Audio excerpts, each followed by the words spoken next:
Alright, drawer bottom has been cut. I cut to width first.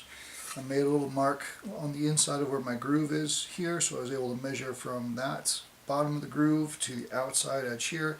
As I said, I want to leave a little bit extra material for this to expand and contract should it need to. The next part was going to be cutting it to length, and I had to fit a couple of these. I'm just dropping this corner into the groove here. I can find the opposite side so it just slips in. Ideally, that's what I'm after. The important part for the drawer bottom, besides the obvious thing of making sure that things don't fall out of the drawer, is to also give some rigidity to the structure of this box. So if I don't cut this in such a way that it pushes against these two sidewalls, then these could be prone to getting other forces, either from the way the side hung features work to drive this thing in and out of that table.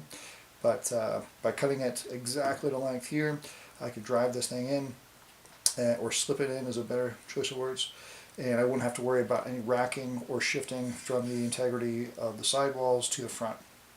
What I can't do, however, is fit the thickness of this into that groove, because this is greater than what that groove it will accommodate. So simple fix, I'm just going to create rabbets on the two sides, or pardon me, the ends of the board, and then just one in the front, nothing in the back.